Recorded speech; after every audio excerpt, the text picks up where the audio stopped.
காஜியாபாத் ராம்நகர் பகுதியில 34 வயதான இளைஞர் ஒருவர் காணாம போயிட்டதா போலீஸ்க்கு தகவல் கிடைக்குது. அவர் யாரு, இந்த வழக்குடைய பின்னணி என்னன்றத பத்தி இன்னைக்கு கொஞ்சம் டீடைலா பாத்துடலாம். Welcome to FT crime. நான் பிரியா. நம்ம சேனலுக்கு புதுசா வர வியூவர்ஸ் சப்ஸ்கிரைப் பண்ணிட்டு லைக் ஒன்னு கொடுத்துருங்க. நீங்க கொடுக்குற ஒவ்வொரு லைக்குமே அடுத்தடுத்து நான் வீடியோ போடுறதுக்கான புது உத்வேகமா இருக்கும். இப்ப நம்ம வீடியோக்குள்ள போயிடலாம். காஜியாபாத்ல இருக்கிற ராஜ்நகர் பகுதியை சேர்ந்தவர் 34 வயதான தருண் பன்வார். இவரு தன்னோட குடும்பத்தோட ராஜ்நகர் பகுதியில தான் வாழ்ந்துட்டு வந்திருக்காரு. அதோட அதே பகுதியில இன்டீரியர் டிசைனரா வேலையும் பார்த்துட்டு வராரு.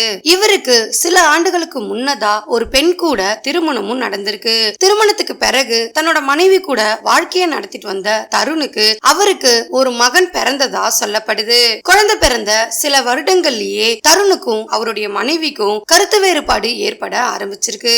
நாளுக்கு நாள் இருவருக்குள்ளயும் பிரச்சனைகளும் சண்டைகளும் ஏற்பட ஆரம்பிச்சது. இதனால தருணோட மனைவி அடிக்கடி சண்டைகளை போட்டுட்டு தன்னோட அம்மா வீட்டுக்கு போய் தங்கி வரத வழக்கமா வச்சுட்டு வந்திருக்காங்க. நாளுக்கு நாள் கணவன் மனைவி இருவருக்குள்ளயும் பிரச்சனைகள் அதிகரிச்சுட்டே வந்த நிலையில தருணோட மனைவி தருணை விட்டு பிரிஞ்சு போகணும்னு நினைக்கிறாங்க. இதற்கிடையில கணவன் மனைவி இருவருக்குள்ளயும் பல தரப்பினர் சமரசம் பேசியுமே இவங்க இருவருக்குள்ளயும் கருத்து வேறுபாடு காரணமா பிரியணும்ன்ற முடிவை எடுக்கிறாங்க.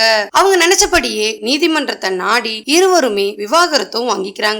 அதன் பிறகு தருணுடைய 7 வயது மகன் அவங்களுடைய அம்மா கூடயே வாழ்ந்துட்டு வந்தாரு. மறுபுறம் தருண் தன்னுடைய 7 வயது மகனை அடிக்கடி சந்திச்சுட்டு வந்ததா சொல்லப்படுது. இவருடைய விவாகரத்துக்கு பிறகு தருண் தன்னோட அம்மா அப்பா கூடயே வாழ்ந்துட்டு வந்திருக்காரு. இந்த சூழல்ல தான் தருணுக்கு அதே பகுதியை சேர்ந்த அஞ்சலின்னு சொல்லப்படுற ஒரு பெண்ணுடைய அறிமுகம் கிடைக்குது. அஞ்சலி தருணுடைய நண்பரான அக்ஷயோடைய அண்ணன் மனைவின்னு சொல்லப்படுது. அஞ்சலியும் அவங்களுடைய கணவரை விட்டு பிரிஞ்சு தன்னோட அம்மா அப்பா வீட்டுல தனிமையில வாழ்ந்துட்டு வந்திருக்காங்க. அஞ்சலியோடைய விவாகரத்து வழக்கு நீதிமன்றத்துல நிலவிக்கிட்டு வரதா சொல்லப்படுது. அஞ்சலி தன்னோட கணவரை விட்டு பிரியறதுக்கான காரணம் அவங்களுடைய கணவருடைய தம்பி கூட உறவுல இருந்ததா சொல்லப்படுது.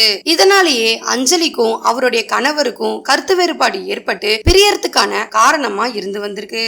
அஞ்சலியுடைய கணவர் தம்பி அக்ஷய் கூட தொடர்புல இருந்து வர்றதாலேயே அஞ்சலியுடைய கணவர் அவங்கள விவாகரத்து செய்யறதுக்கான முயற்சிகளை செய்துட்டு வராரு. இந்த சூழல்ல தான் அக்ஷய் மூலமா தருண் அஞ்சலிக்கு அறிமுகம் ஆகுறாங்க. அவங்க அறிமுகமான நாள்ல இருந்து ஒருவருக்கொருவர் மொபைல் போன்ல தொடர்ந்து பல மணி நேரங்கள் பேச ஆரம்பிச்சிருக்காங்க. நண்பர்களா அறிமுகமான இருவருமே காதலிக்கவும் ஆரம்பிக்கிறாங்க. இவங்களுடைய காதல் விவகாரம் அக்ஷய்க்கும் மற்ற நண்பர்களுக்கும் தெரியாம தொடர்ந்துட்டு வந்த சூழல்ல பல இடங்களுக்கு சுற்றி திரியவும் ஆரம்பிச்சிருக்காங்க. அடிக்கடி தனிமையில சந்திக்கிறதையும் ரகசிய சந்திப்புகளையும் நடத்திட்டு வந்தாங்க. அதே சமயம் அக்ஷய் கூடயும் அஞ்சலி உறவுல இருந்ததா சொல்லப்படுது. அக்ஷய் மட்டும் இல்லாம சில ஆண் நண்பர்கள் கூட அவங்க நெருங்கி பழகிட்டு வந்ததா சொல்லப்படுது. இதை தொடர்ந்து அக்ஷய் அஞ்சலிய கண்காணிக்க ஆரம்பிச்சிருக்காரு. அந்த சமயத்துலதான் தருண் கூட அஞ்சலி நெருங்கி பழகுறாங்கன்ற விஷயம் அக்ஷய்க்கு தெரிய வருது. அதே சமயம் தருணும் அஞ்சலி கூட பழகிட்டு வராருன்ற விஷயம் அக்ஷய்க்கு தெரிய வருது. இருவருமே அடிக்கடி ரகசியமா சந்திக்கிறாங்கன்ற விஷயம் தெரிஞ்சுக்கிட்ட அக்ஷய் அஞ்சலி கிட்ட இத பத்தி கேட்டு விசாரிக்க ஆரம்பிக்கிறாரு. ஆனா அஞ்சலியோ அக்ஷய் கிட்ட தனக்கும் தருணுக்கும் எந்த ஒரு தொடர்பும் இல்லைன்னு சொல்லி இந்த உறவை எப்படியாவது அவருக்கு தெரியாம மறைக்கணும்னு நினைக்கிறாங்க. அதுக்கான காரணம் அக்ஷய் அஞ்சலி கூட தொடர்புல இருந்த காலகட்டத்துல அவங்க பெயர்ல ஒரு பிளாட் ஒண்ணு வாங்கி கொடுத்ததா சொல்லப்படுது. அவர் வாங்கி கொடுத்த பிளாட்ட எங்க தருண் பெயருக்கு மாற்றிடுவாங்களோன்ற பயத்தினாலேயே அஞ்சலி கிட்ட தருணை பத்தி விசாரிச்சிருக்காரு. ஆனா அஞ்சலியோ தருண் கூட எந்த விதமான தொடர்புலையும் இல்லைன்னு தெரிவிச்சிருக்காங்க. இதை தொடர்ந்து இருவரையுமே கண்காணிச்சுட்டு வந்த அக்ஷய் காலப்போக்குல இருவரையுமே கையும் களவுமா பிடிக்கிறாரு. அந்த சமயத்துல அஞ்சலி அக்ஷய் கிட்ட இனிமேற்பட்டு தருண் கூட தான் பழக மாட்டேன்னு தெரிவிச்சிருக்காங்க. அதே சமயம் தருண் தான் தன்னை தொல்லப்படுத்துறதாவும் அக்ஷய் கிட்ட தெரிவிச்சிருக்காங்க. இதனால தருண் மேல கோவப்பட்ட அக்ஷய் இருவருக்குள்ளயும் பிரச்சனைகள் ஏற்படுது. மறுபுறம் அக்ஷய் தருணை பத்தின தவறுதலான கருத்துக்களை அஞ்சலி கிட்ட சொல்ல ஆரம்பிக்கிறாரு. இருவரையும் எப்படியாவது பிரிச்சுட்டு அக்ஷய் அஞ்சலிய திருமணம் செஞ்சுக்கணும்னு நினைச்சிருக்காரு. இந்த சமயத்துலதான் அஞ்சலி அக்ஷய் தருணை பத்தின சொன்ன தவறான கருத்துக்களை கேட்டு தருணை விட்டு பிரியணும்னு நினைக்கிறாங்க. ஆனா தருணும் அஞ்சலியை விட்டு போக மனம் இல்லாம தொடர்ந்து அவங்க கூட தொடர்புல இருந்து வந்ததா சொல்லப்படுது. இந்த சூழல்ல தான் அக்ஷய் தருணை அஞ்சலியை விட்டு எப்படியாவது விலகி வைக்கணும்னு நினைக்கிறாரு. இதுக்காக அவருடைய மற்றொரு நண்பரான பவன் சொல்லப்பட்ட நபர்கிட்ட அஞ்சலி கூட தருண் தொடர்புல இருக்காருன்றத சொல்லியிருக்காரு. இந்த விஷயத்த பவன் கிட்ட சொன்ன பிறகு தருணை எப்படியாவது மிரட்டி அஞ்சலி கிட்ட எந்த ஒரு தொடர்பும் வச்சுக்காத அளவுக்கு அவரை மிரட்டி வைக்கும்படி சொல்லியிருக்காரு. அக்ஷயும் பவனும் நீண்ட கால நண்பர்கள்ன்றதால அக்ஷய் சொல்ற விஷயங்களை கேட்ட பவன் இதுக்கு சம்மதம் தெரிவிச்சிருக்காரு. அதன் பிறகு அக்ஷய் தருண் கிட்ட தன்னுடைய நீண்ட நாள் நண்பர்னு சொல்லி பவனை அறிமுகப்படுத்தி வச்சிருக்காரு. பவனை அறிமுகப்படுத்தி வச்ச நாள்ல இருந்து அக்ஷய், தருண் மற்றும் பவன் மூவரும் நண்பர்களாவே பழகி வந்திருக்காங்க. அக்ஷயும் பவனும் எப்படியாவது அஞ்சலி கிட்ட இருந்து தருணை விலகி வைக்கணும்ன்றதுக்காகவே அவர்கிட்ட நண்பரா பழகி நாடகம் ஆடிட்டு வந்திருக்காங்க. அப்படி பழகி வந்த காலகட்டங்கள்ல பவன் பல முறைகளுக்கு மேல தருண் கிட்ட அஞ்சலி கிட்ட பழக வேண்டாம்னு தெரிவிச்சிருக்காரு. ஆனாலும் பவன் சொல்ற விஷயங்களை கேட்க மறுத்த தருண் தொடர்ந்து அஞ்சலி கூட தொடர்புல இருந்து வந்திருக்காரு. அதே சமயம் அஞ்சலியும் தருணை விட்டு விலகி போகணும்னு நினைச்சிருக்காங்க. ஆனா அஞ்சலியோடைய பல புகைப்படங்கள் தருண் கிட்ட இருந்ததா சொல்லப்படுது. அது ரகசியமான புகைப்படங்கள்ன்றதால தருணை விட்டு விலகி போனா தன்னுடைய புகைப்படங்கள் எங்க வெளியிடங்களுக்கு பரவிடுமோன்ற பயத்தினாலேயே தருணை விட்டு விலகவும் முடியாம அவர் கூட தொடர்புலையும் இருக்க முடியாம அவங்களுடைய உறவை தருண் கிட்ட தொடர்ந்துகிட்டே வந்திருக்காங்க. ஆனா ஒரு கட்டத்துக்கு மேல அஞ்சலிக்கே தருணை விட்டு எப்படியாவது விலகணும்னு நினைக்கிறாங்க. ஆனா தருண் தொடர்ந்து அவங்கள தொடர்புலையும் உறவுல இருக்கும்படி வற்புறுத்துறதால இருவருக்குள்ளயும் பிரச்சனைகள் ஏற்பட ஆரம்பிச்சது. இந்த பிரச்சனைகள் தொடர்ந்துட்டு வந்த நிலையில தான் அந்த நேரத்துல அக்ஷய் அஞ்சலி கிட்ட தருணை எப்படியாவது கடத்திட்டு போய் மிரட்டி வைக்கலான்னு தெரிவிச்சிருக்காரு. இவர் சொன்ன விஷயத்த கேட்ட அஞ்சலியும் தருண் தன்னை விட்டு விலகி போனா போதுன்ற எண்ணத்துல அக்ஷய் சொன்ன விஷயங்களுக்கு சம்மதம் தெரிவிக்கிறாங்க.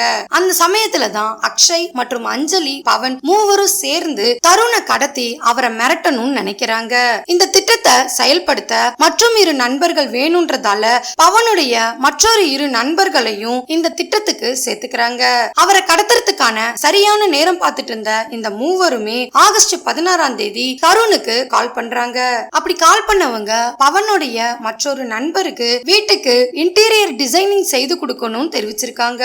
அவருக்கு வந்த அழைப்பு பல முறைகளுக்கு மேல வந்ததாலேயே அவரை வீட்டை விட்டு கிளம்பி போனதா சொல்லப்படுது. அவங்க சொன்ன விஷயத்த நம்பி ஆகஸ்ட் 16ஆம் தேதி காலை நேரமே வீட்டை விட்டு கிளம்பிருக்காரு. அப்படி கிளம்பினவரு அன்னைக்கு முழுவதும் நேரமாகியும் வீடு திரும்பாததால தருணுடைய அப்பா அவருக்கு பல முறைகளுக்கு மேல போன் கால் செய்து பாக்குறாரு. அந்த அழைப்ப அவர் எடுக்காததால மறுபடியும் அவருடைய அழைப்ப தொடர்ந்துகிட்டே இருந்திருக்காரு. 4 முறைகளுக்கு மேல அந்த மொபைல் எண்ணே சுவிட்ச் ஆஃப் செய்யப்பட்டு இருக்கிறதா அவருக்கு தகவல் கிடைச்சதா சொல்லப்படுது. இதனால பயந்து போன அவரு தருணுடைய நண்பர்கள் வட்டாரங்கள்லயும் அவருடைய மனைவி வீட்டு சொந்த பந்தங்கள் கிட்டையும் தொடர்ந்து தருணை பத்தி விசாரிக்க ஆரம்பிச்சிருக்காரு. அன்னைக்கு இரவு முழுவதுமே தருணை பத்தி எந்த ஒரு தகவலும் கிடைக்காததால மறுநாள் காலையிலேயே அந்த பகுதியை சேர்ந்த காவல் நிலையத்துல தன்னோட மகனை பத்தி மிஸ்ஸிங் கம்ப்ளைண்ட் ஒன்ன கொடுத்திருக்காரு. இந்த கம்ப்ளைண்ட வாங்கிக்கிட்ட போலீஸ் அவங்களுடைய வழக்கமான விசாரணைய ஆரம்பிக்கிறாங்க.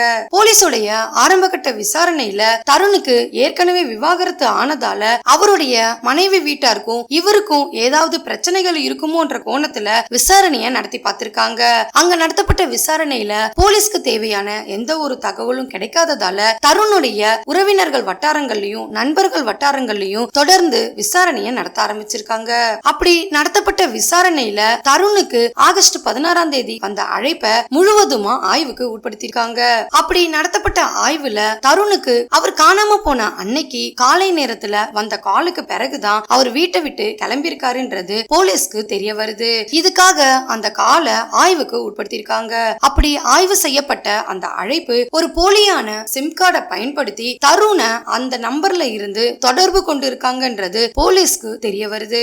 தொடர்ந்து விசாரணை நடத்திட்டு வந்த சூழல்ல தான் போலீஸ்க்கு தருணுடைய நண்பர்கள் வட்டாரங்கள் மேல சந்தேகம் ஏற்பட ஆரம்பிக்குது. பலதரப்பட்ட விசாரணைகளுக்கு பிறகு தருணுக்கு அக்ஷய், பவன் மற்றும் இரு நண்பர்கள் இருக்காங்கன்றது போலீஸ்க்கு தெரிய வருது. அதோட அஞ்சலி கூட தொடர்புல இருந்திருக்காருன்றதுக்கு அஞ்சலியுடைய மொபைல் எண்ணும் அவருடைய மொபைல் எண்ணையும் ஆதாரமா போலீஸ் சேகரிச்சிருக்காங்க.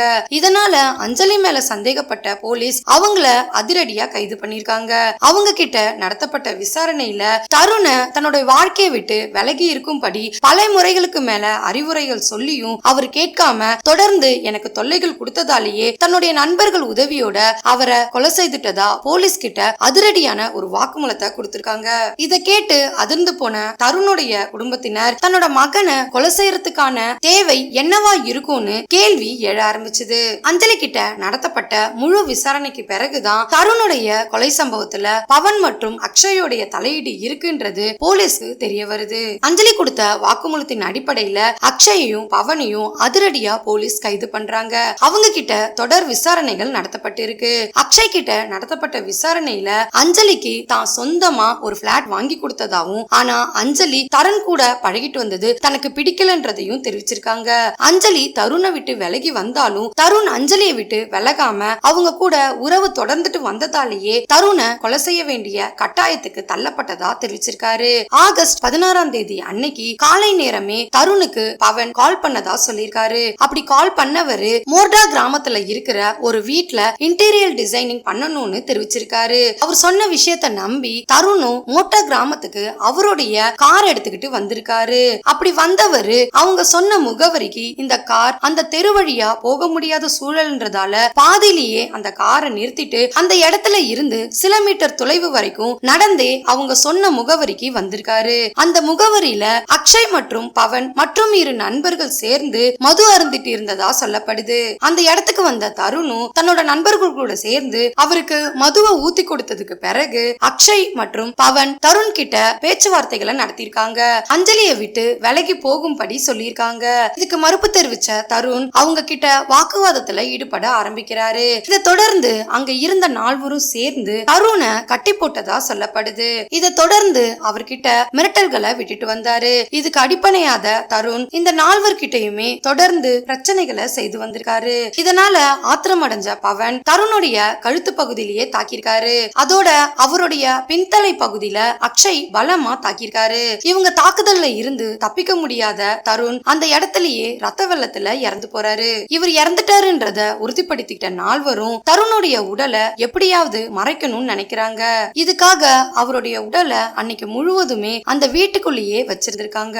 அதன் பிறகு அவருடைய உடலை 5-6 துண்டுகளா வெட்டி மோர்டா கிராமத்துக்கு பக்கத்துல இருக்கிற ஆற்றங்கரையில வீசினதா சொல்லப்படுது. இதை தொடர்ந்து பவன் கிட்ட விசாரணைகளை நடத்தும் போதுதான் மற்றும் ஒரு அதிர்ச்சிகர தகவலா பவன் தருணை கொலை செய்யறதுக்கான காரணத்தை தெரிவிச்சிருக்காரு. அக்ஷய் தருணை மிரட்ட மட்டும் தான் சொல்லியிருக்காரு. ஆனா பவன் அவரை கொலை செய்ததுக்கான காரணம் பவனுக்கும் அஞ்சலிக்கும் தொடர்பு இருந்ததா தெரிவிச்சிருக்காரு. எப்படியாவது தருணையும் அக்ஷயையும் விலக்கிட்டு அஞ்சலி கூட தான் தொடர்புல இருக்கணும்னு பவன் நினைச்சதா போலீஸுடைய வாக்குமூலத்துல தெரிவிச்சிருக்காரு. மறுபுறம் போலீஸ் தருணுடைய உடலை ஆற்றங்கரையில இருந்து மீட்னதா சொல்லப்படுது. அவருடைய உடல் பாகங்களை மீட்ட போலீஸ் அவருடைய உடலை அட்டாப்சிக்கு அனுப்பி வச்சிருக்காங்க. அதோட அவர் கொலைக்கு பயன்படுத்தின ஆயுதங்களையும் போலீஸ் பறிமுதல் செய்ததா சொல்லப்படுது. இதை அடுத்து தருணுடைய காரையுமே போலீஸ் பறிமுதல் செய்ததா தகவல் கொடுத்திருக்காங்க. இந்த வழக்குல தொடர்ந்து விசாரணைகள் நடந்துட்டு வர சூழல்ல தான் மூவரையும் கைது பண்ண போலீஸ் பவனுடைய மற்றும் இரு நண்பர்களையும் கைது செய்யணும்னு நினைக்கிறாங்க. ஆனா அவங்க தலைமறைவாயிட்டதால தொடர்ந்து போலீஸ் அவங்கள தேடிட்டு வரதாவும் தெரிவிச்சிருக்காங்க. இந்த வழக்குல முழுமையான விசாரணைக்கு பிறகுதான் மற்ற தகவல்கள் வெளியாகும்னு தெரிவிச்சிருக்காங்க. இந்த வழக்கை பத்தின உங்களுடைய கருத்தை மறக்காம கமெண்ட்ல சொல்லுங்க. லைக் பண்ணுங்க, ஷேர் பண்ணுங்க. மறுபடியும் வேற ஒரு கேஸோட உங்களை சந்திக்கிறேன். தேங்க்யூ.